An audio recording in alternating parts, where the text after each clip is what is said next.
Assalamualaikum warahmatullahi wabarakatuh. Anak-anak bagaimana kabarnya? Alhamdulillah luar biasa. Tetap semangat. Allahu Akbar. Oke, sebelum kita memulai pembelajaran pada hari ini, ayo kita membaca basmalah dulu bersama-sama. Bismillahirrahmanirrahim. Oke, langsung aja ya kita mulai pembelajarannya. Nah, pada kali ini kita akan belajar bersama mengenai berwudu.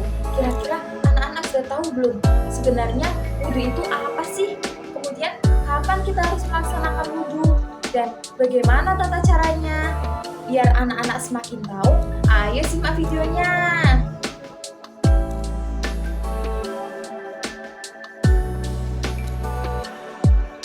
Yang pertama, kita belajar mengenai pengertian wudu. Wudu secara bahasa itu berasal dari kata wad'ah yang berarti kebersihan dan baik.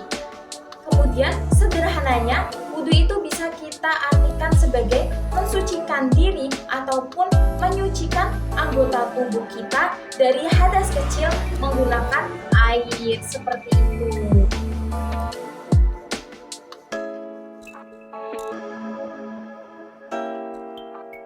Ayo kita bahas kapan sih kita harus melaksanakan wudu. Di sini ada 4 anjuran untuk kita melaksanakan wudu terlebih dahulu. Yang pertama, ketika kita hendak sholat, baik itu sholat fardu maupun sholat sunnah. Sholat fardu itu ada berapa? Ada 5. Yang pertama, sholat subuh, sholat duhur, sholat asar, sholat maghrib, kemudian dan yang terakhir sholat isya.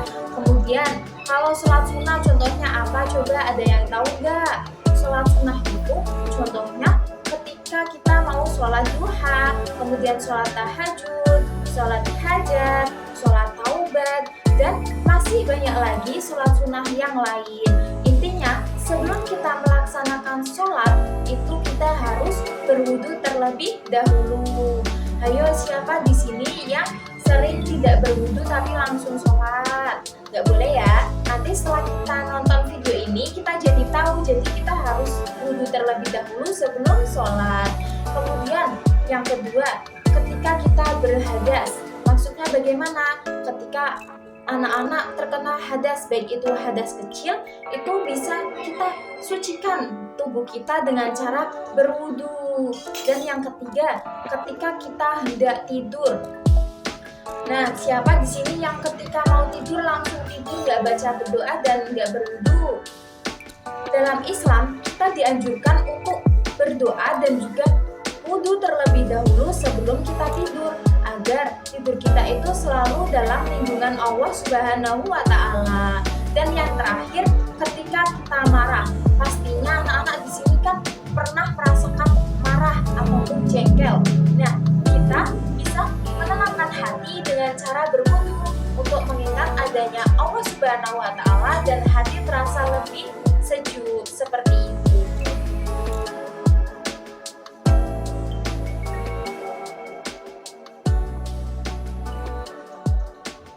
Di sini ada 5 hal yang membatalkan wudhu loh. Yang pertama, keluarnya sesuatu dari kubul dan dubur. Contohnya seperti apa? Contohnya ketika kita buang angin, buang air kecil, ataupun keluarnya darah haid atau nifas bagi perempuan. Yang kedua, itu hilang akal. Dan yang ketiga, itu bersentuhan kulit antara perempuan dan juga laki-laki, baik itu disengaja maupun tidak disengaja. Yang keempat, yaitu menyentuh kemaluan menggunakan telapak tangan. Dan yang kelima itu tidur. Bagi anak-anak yang sudah melaksanakan wudhu kemudian terlanjur tidur, maka wudhunya akan dianggap sudah batal, kecuali anak-anak tidur dalam keadaan kaki kanan dan juga kaki kiri itu disilakan. Maka walaupun anak-anak sudah tidur, dianggap wudhunya itu tidak batal. Langsung aja kita belajar tata cara melaksanakan wudhu.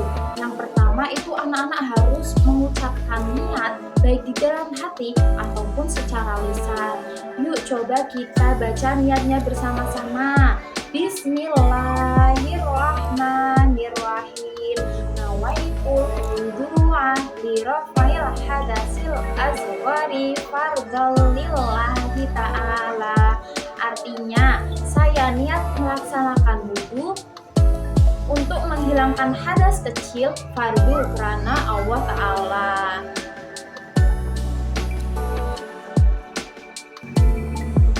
Setelah anak-anak membaca niat, di sini ada beberapa gambar nih bisa dilihat. Yang pertama, kita disunahkan untuk mencuci tangan. Yang kedua, kita disunahkan untuk berkumur menghilangkan sisa-sisa makanan yang ada pada mulut kita. Dan yang ketiga, kita diwajibkan untuk membasuh wajah.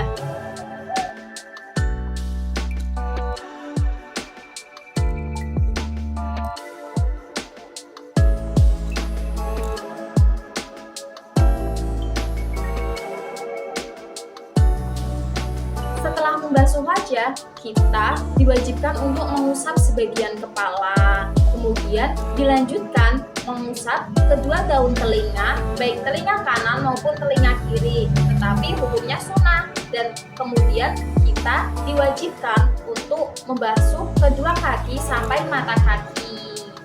Dan yang terakhir itu ialah tertib. Dalam berwudu, anak-anak itu harus melaksanakan tata cara wudu secara berurutan. Tidak boleh mendahulukan yang akhir dan juga mengakhirkan yang awal. Seperti itu.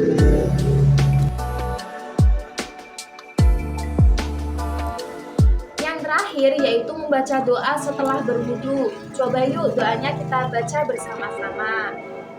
Bismillahirrahmanirrahim.